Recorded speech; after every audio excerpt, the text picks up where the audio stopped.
কৰত তুহাৰ পীত বস্ত্ৰে শুভে অতি শ্যামকলে অৰ কমল লোচন চাৰু নধৰ। পুথিত কমলৰ কথাও আছে। ভালকে মন দি শুন, ভনীয়েকৰ কথাও ওলাব। হেই এইবিলাক কি ধেমালি কৰিছে আৰু তাকো লগাই ললে যে। কোনে ধেমালি কৰিছে কৈছা আমাৰ আগবাঢ়কচোন। জান উপায় বলিয়াই হল হবলা কৃষ্ণ। কি বলিয়া হলো অৰা কৃষ্ণ অৰা কি বলিয়া হলো মই?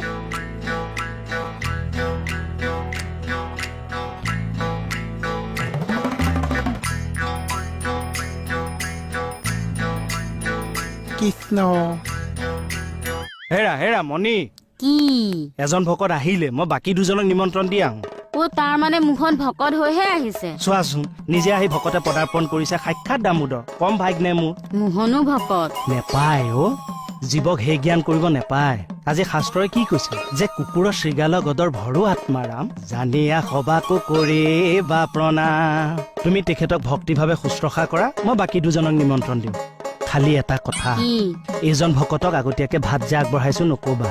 জানাই নহয় ভকতৰ জিভা লকলকাই থাকে, ঠাৱনি নেপাবা। এই ৰবচোন, মই গম পাইছো বাৰু আপুনি বাকী ভকতক মাতিবলৈ যায়, কিন্তু বজাৰ যে ভিতৰত একো নাই, কি খুৱাব?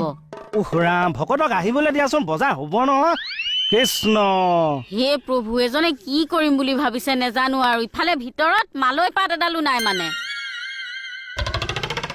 নাজানো আৰু দেই, মুঠতে ৰাতিপুৱাৰ পৰা যোৱাই নাটকেই দেখুৱাই আছে। নাটকেই কেৱল ভনীজনীলৈকেহে বেয়া লাগে। কিয় মানে এজনীয়ে ভনী, যোৱাৰো যদি এনেকুৱাকৈ মূৰৰ বিকৃতি ঘটি থাকে। কি কথা কয় আকৌ, কেইকেইটাই কিয় মূৰৰ বিকৃতি ঘটিব? হে প্ৰভু, কি লীলা তোমাৰ, লুকাই আছা দেখা নেদা।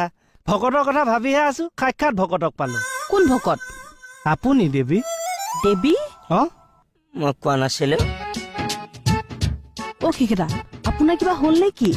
একো হোৱা নাই, এই অভাজনৰ ঘৰত আজি অন্ন এমুঠি খুৱাবলৈ স্থিৰ কৰিছিলো। তাকে তিনিজন ভকত লাগে, এজনে যেনিবা ভিতৰত পেট পেলাই আছে। এজন আপোনাক পালো, আৰু এজন হলে কামটো হৈ যাব। গতিকে দুপৰীয়া ভাত সাজ মোৰ ঘৰতে আগবঢ়ালো দেৱী। কি কথাবিলাক জানো কৈ আছে আপুনি? মই কোৱাটোৱে হয়।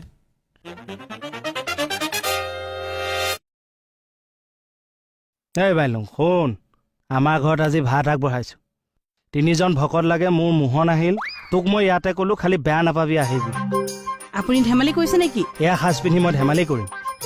কিন্তু মুকুতাৰে তেনেকে কৈ গ'ল যে মূৰৰ বিকৃতি হোৱা বুলি। ঈশ্বৰৰ চিন্তা কৰিলে যদি মূৰৰ বিকৃতি হোৱা বুলি ভাবে, তই কিন্তু মুখত ভাতটো তথাপিও খাবই লাগিব দেই। তোৰ লগতে গৈ মই থানা কাৰোবাৰ এটাক মাতি দিম।